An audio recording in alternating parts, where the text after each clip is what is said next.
From the skies of Benue State, a serene and tranquil landscape unfolds, a breathtaking canvas painted with green fields, rivers, and lush forests. The view from above reveals nothing of the hidden, heartbreaking truth that unfolds on the ground, where countless people are silently battling humanitarian crises. Families are struggling with displacement, insecurity, and the harsh realities of conflict, their fights veiled by the peaceful surface.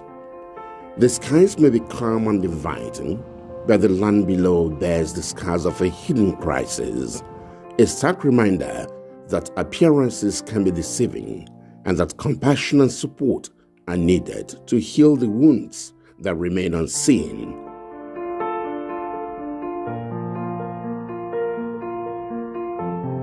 In Benue State, a series of attacks by alleged herdsmen have left a trail of heartbreak and tragedy in their wake.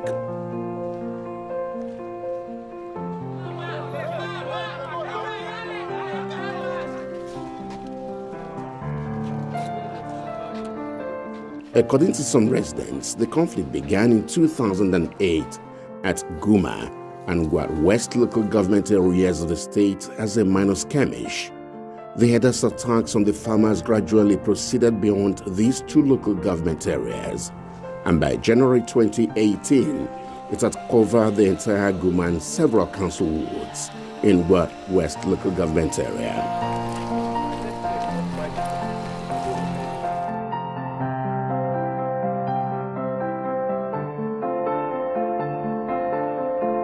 Other local governments attacked include Agatu, Makode, Opoku, Logo, Ukum, Kwande, Kasinala, Tarka, Buruku, and Were East.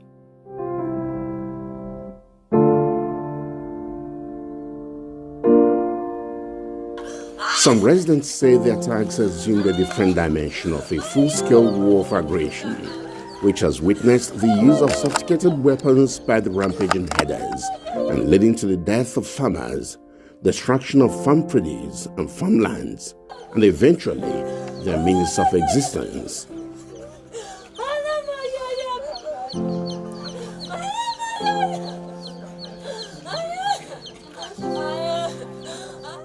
The echoes of these attacks still resonate in the collective memory of the people.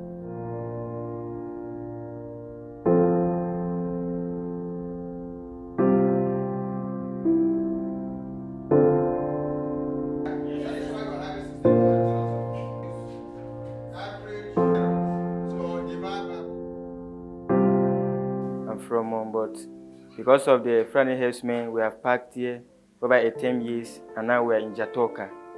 I'm a student of Government Science Secondary School and Yase. Now we are parked to Jatoka, and we are doing practical at now. Because of the herdsmen, I'm writing my final year examination. While I'm here now, I'm doing my practical here in this town. Many of my brothers have died because of these herdsmen. I don't know where they went. I don't know where they are now. Many people of over my brother, even my relatives, have lost many. We are actually from that Government Science Secondary School here. So we were displaced by the friendly herdsmen. And then we moved completely to this place and then are managing in this apartment. Then we have about 15 chemistry students and preparing them. I started preparing them right from JS1 up to SS3.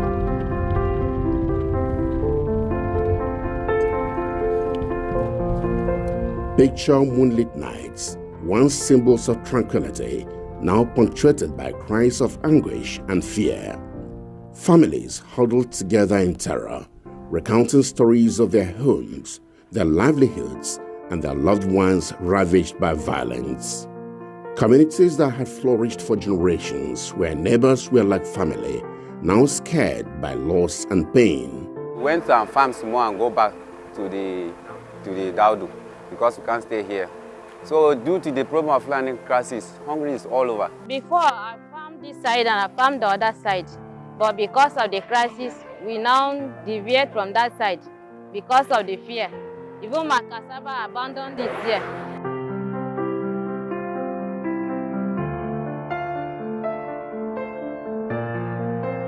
According to the International Organization for Migration, IOM, Nigeria's Displacement Tracking Metrics North Central Zone report published on 9 March 2022 puts the number of displaced persons in the state above 2 million. On the 26th July 2023, the UN Resident and Humanitarian Coordinator in Nigeria, Dr. Matthias Schmiel, reveals that the humanitarian crisis in internally displaced persons IDPs camps in Benue State is worse than those in northeastern part of Nigeria, particularly Benue State, as a result of Boko Haram crisis. He stresses that the plight of internally displaced persons IDPs could not be overlooked because it is caused by farmers-herders conflict.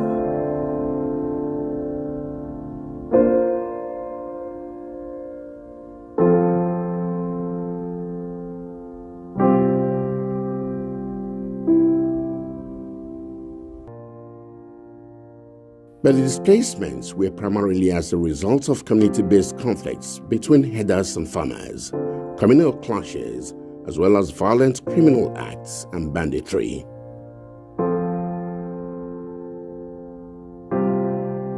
The last set of displacement happened about 6 years ago, taking away 4 other years that, they will happen, people go back and then come back. So cumulatively over 10 years, but the last 6 years where people were displaced. And Benue at some point had over 24, 25, 28 camps. But as we speak now, we have camps that are categorized into 2. You have the official camps, what the state government would call official camps, and those were the last from SEMA were up to 9. And then you have unofficial camps that over 8. So that's a side host communities hosting displaced population. So you have local government, you have other communities hosting displaced population, and then you have camps where people are profiled called government camps, and then unofficial camps such as this, where government had given little or no attention at all.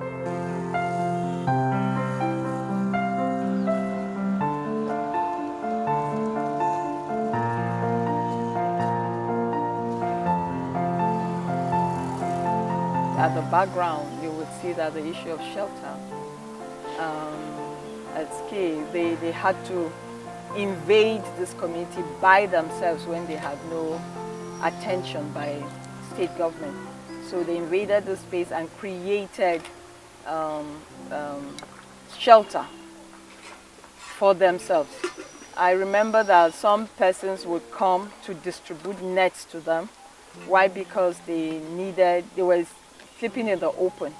But these nets were now used as material and converted into their own personal shelters, where they got sticks around and used their nets, and then leather bags, whatever would give shelter. But it's not proper because during rainy seasons like this, when the rains come, the rains will flow into their sleeping space.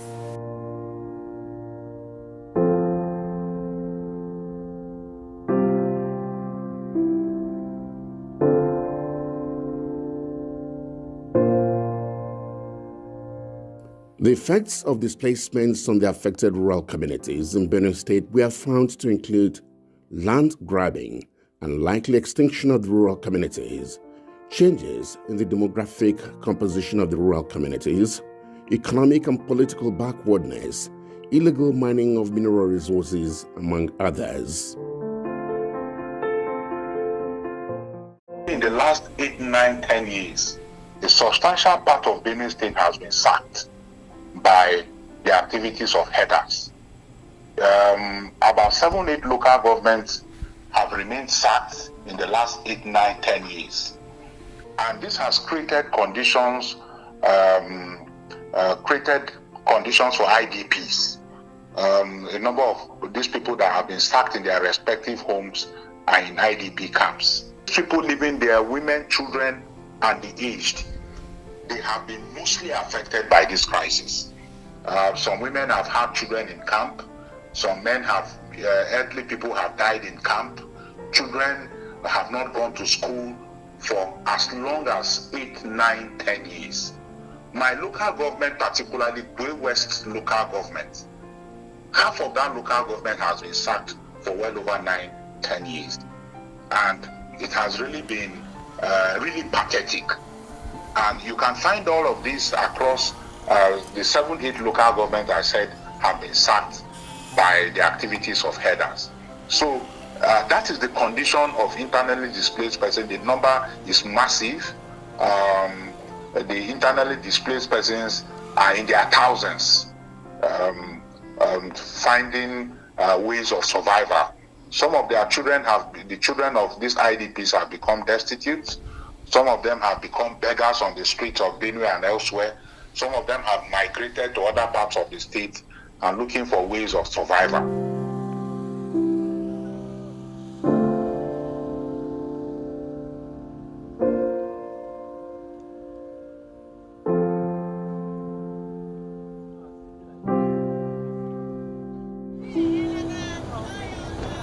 These people often lack physical, economic, and social security as they face considerable humanitarian challenges, including exacerbated health risks, acute poverty, discrimination, gender-based violence, malnutrition, and a lack of socioeconomic amenities. In fact, those mostly affected by these attacks are the vulnerable groups in the rural areas, such as women, children, and the aged.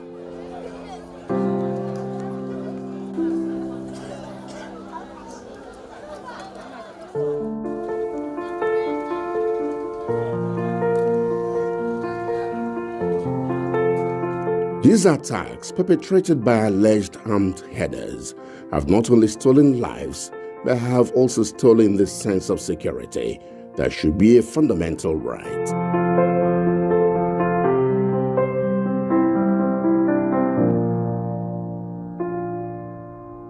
As the sun rises over these beautiful landscapes, it reveals not just the natural beauty, but the resilience of the people. Their stories are not just tales of sorrow, but also of courage and determination to rebuild their lives and restore their communities.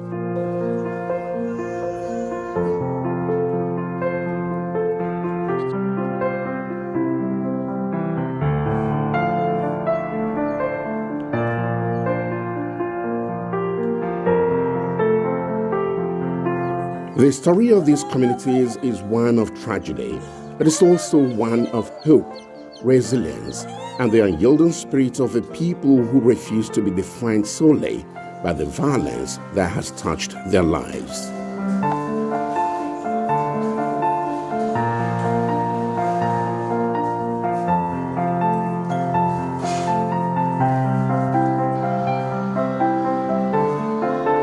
In the sprawling IDP camps of Benue State, where tragedy has displaced countless families, the human spirit is tested beyond imagination. Inside these tents and makeshift shelters, stories of suffering and resilience intertwine, painting a vivid picture of the terrible situations residents face every day. Families torn apart, children robbed of their innocence, and dreams shattered by the relentless brutality of conflict. Within these camps, the walls may be made of tarp and canvas, but they cannot shield against the harsh realities that residents endure. The nights are filled with the haunting echoes of distant memories, and the days are marked by the struggle for basic amenities. Yet, amidst these dire circumstances, there exists a glimmer of hope.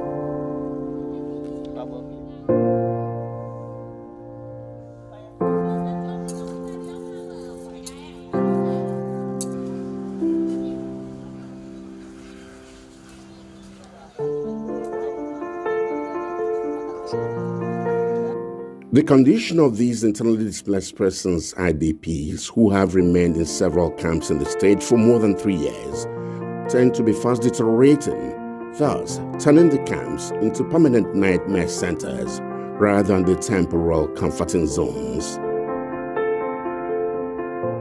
The biggest challenge will be how the government will be able to raise finances to be able to address the challenges of IDPs.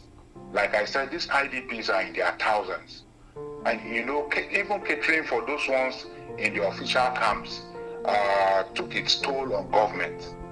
And now that you are going to of course, that is the right thing to do, because there shouldn't be official and unofficial camps. Why do you have official and unofficial camps? Because the IDPs are all in the same condition. They are facing the same challenges. So first and foremost, I commend the government of Benue State for resolving that there should be, all of them should become official camps. But for me, the challenge will be the resources to manage all of these camps. I'm sure the state government has done its homework, and they are sure that they will be able to provide medical care, provide food, and provide some of the things that the IDPs will need in the camp. But for me, that will be the major challenge.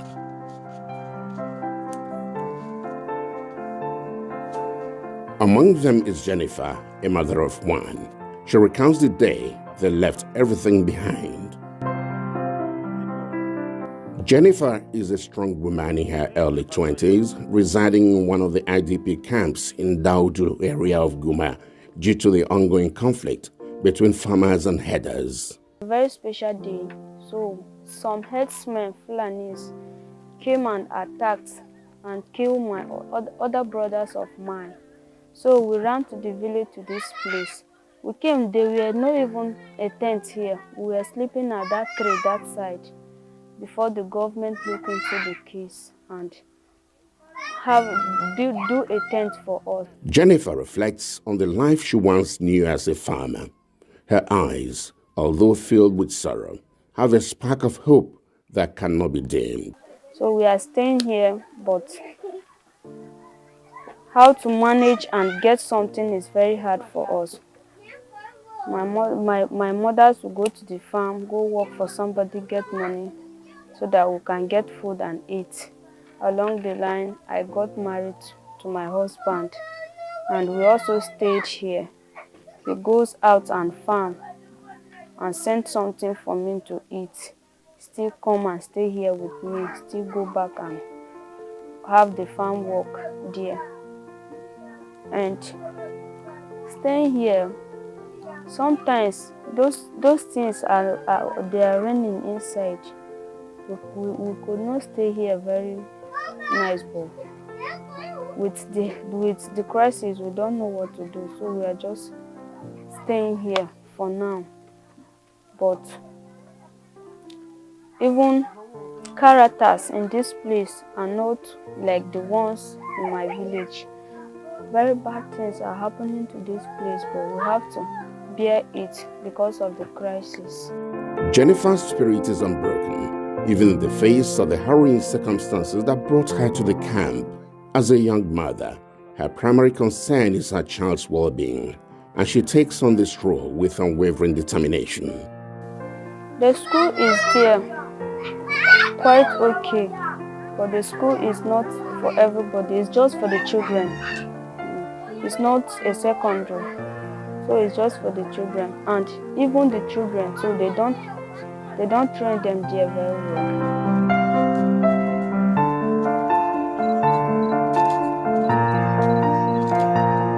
Despite the challenges she faces in the IDP camp, Jennifer embodies the strength and resilience that define the people who find themselves in these difficult circumstances, while nurturing the hope of returning to the life they once knew. We want to leave this place. This place is not good for us. So if we can have the opportunity to leave this place, we will be happy. Escalating clashes between farmers and herders forced thousands to flee their homes, seeking refuge in crowded camps. Within the confines of the camps, a new community has emerged. Children continue to learn, and adults share their experiences, offering solace to one another. A camp leader speaks about the significance of unity.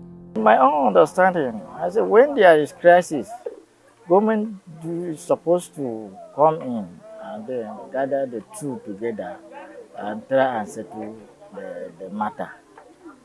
That is my own. Because when the new government come, the first thing the new governor did, he appointed the New Year's, which is the SEMA representative.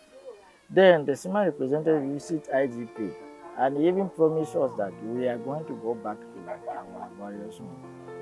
That is the promise he gave to us. And I show that there is heat really in our tents.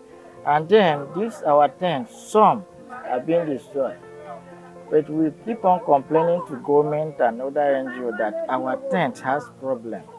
MSF, one NGO called MSF, came in and then amend some of our tents, but other ones are still spoiled. MSF are here with you. They have their office here and they have clinic, they have water. They are the one that produce our water here. Yes, we want them to try. Let us go back to our. This family found themselves thrust into a nightmarish ordeal when their beloved young son was kidnapped outside the safety of their camp. On that fateful morning, their world unraveled.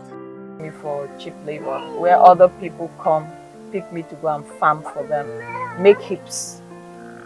So how large is the family?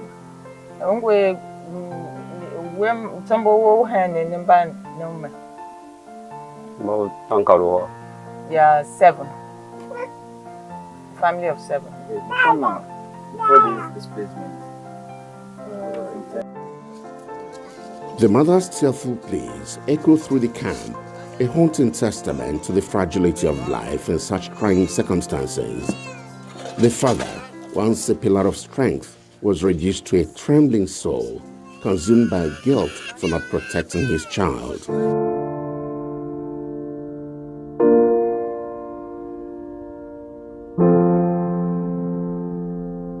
In the dimly lit tent they call home, they clung to fading memories of their son's laughter and the warmth of his hugs.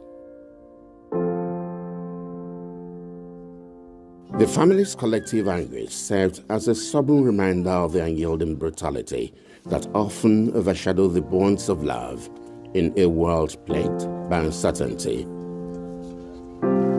Life within the camps is far from easy.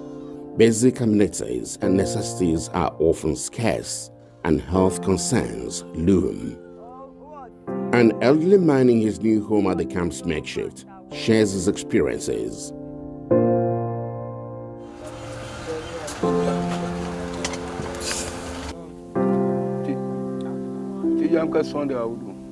I'm a Tiv man that was born and brought up in Nasarawa State.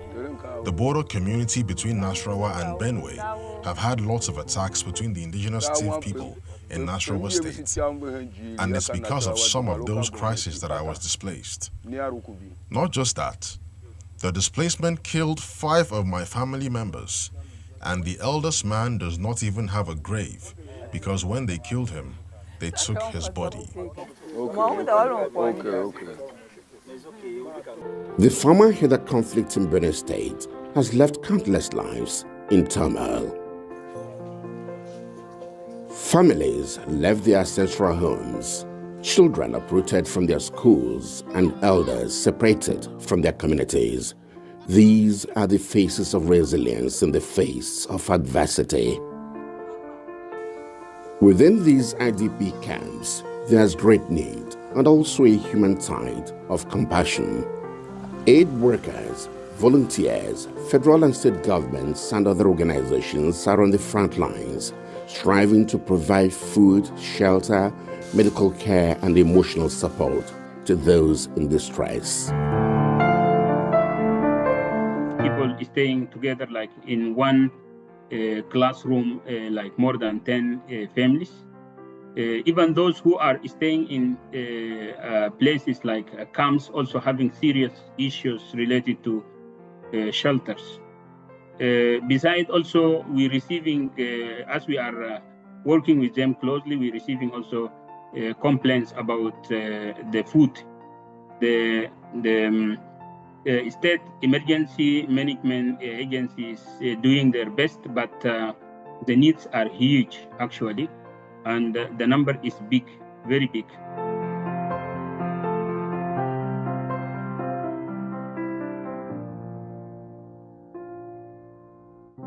The situation of the IDPs is very, very poor, like I said at the start, because they're living like people who are not human beings. They have been reduced to a situation that is terrible. Not for any fault of theirs. Like I did say, some people have been displaced more than 3 times, some even 4 times. You run away from this village, the next time the other village that you are taking refugees in is attacked.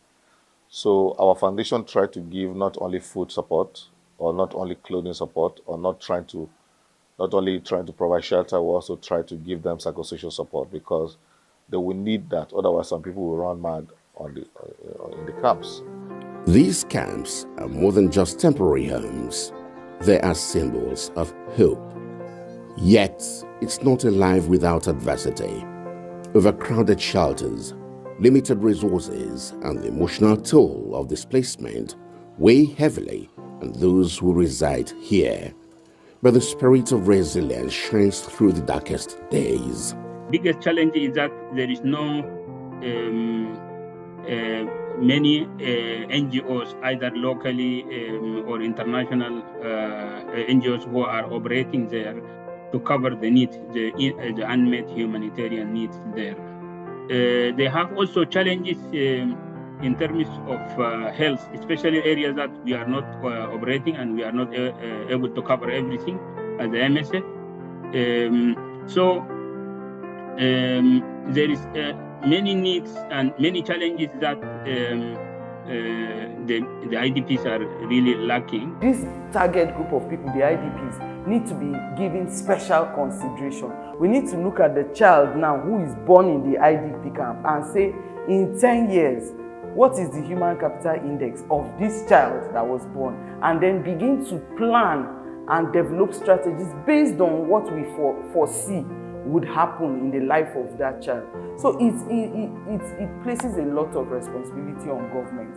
It is government's responsibility to do those things. Of course, they can seek for help from everywhere, right? But to initiate it, it has to come from government, because government's sole responsibility is the security and the well-being of the people of that, of its governing area. So government has a huge role to play. What role do we play in their journey? The crisis within Benue's IDP camps is a reminder of our shared humanity. It's a call to action and a testament to the strength of unity. The truth is that the first IDP camps in Benue State were set up in the year 2001. This is what a lot of people don't know. And it was set up by the Catholic Diocese of Makudi. The diocese was still very large. It contained Boko Diocese and Kasanala Diocese, as we have it today. Even Lafia Diocese are not gone out of the diocese yet. So it was run by Father Moses Yorapu. He's still living. There are 2 camps with thousands of people displaced. Then the people who helped so much were the CRS, Cali Relief Services, and also I think USAID. Now the people who have helped very much, the UNHCR. The UNHCR have done tremendous work here. And maybe some agencies like the MSF, Médecins Sans Frontières, and also the IOM, and maybe in some cases UNICEF. They have tried to do so much. In terms of trying to bring peace, because my organization, like I told you, also is a peace building organization. We've had sponsorship from Zero in Germany that has helped us to bring Fulani herdsmen and local farmers together to try to discuss ways in which they can both coexist. We've been doing this for some time now. In terms of quantifying the help we're giving, it is not, I can't quantifiable, because in a year, I don't know how many times we take food to the IDP camps. We take food, we take clothing, we take other supplies to the IDP camps. But it's not all gloom.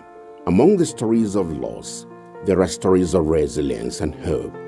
Children playing, communities rebuilding, and the human spirit prevailing. In unity, we can help these individuals overcome adversity and rebuild their lives.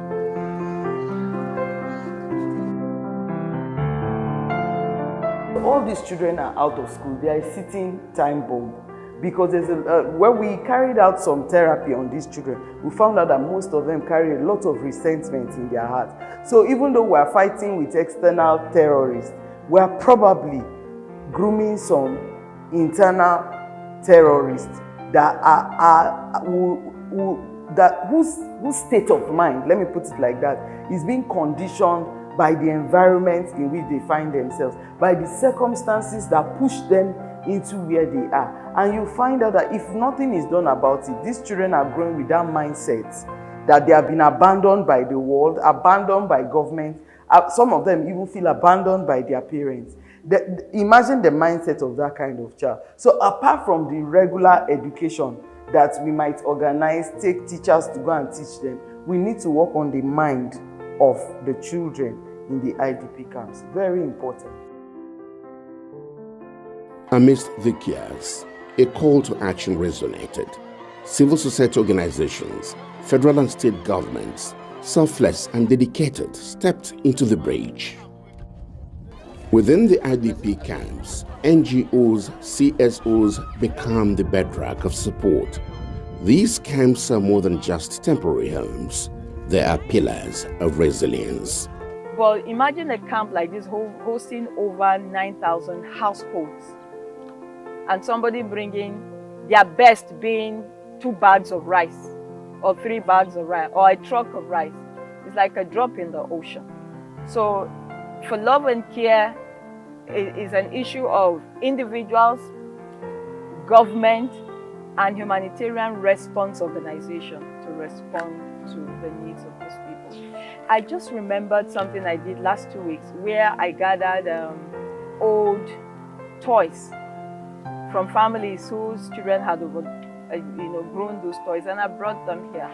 Amazing what the mental support that gives to children, because what they play with are toy guns that simply maintains the memory of displacement.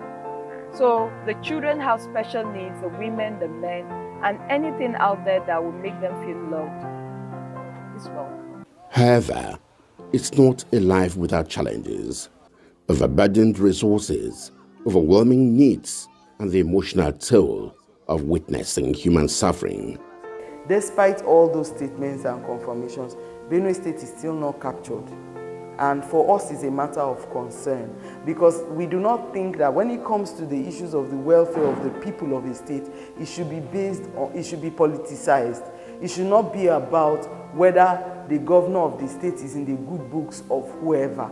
It's about the people of Nigeria who are suffering. Okay, but now we want the world to know that Benue State now has a humanitarian response plan, and that plan is available for anybody to access and see what the way forward is with Benue State. We are hoping that we can get attention from international community and the federal government focused on Benue State.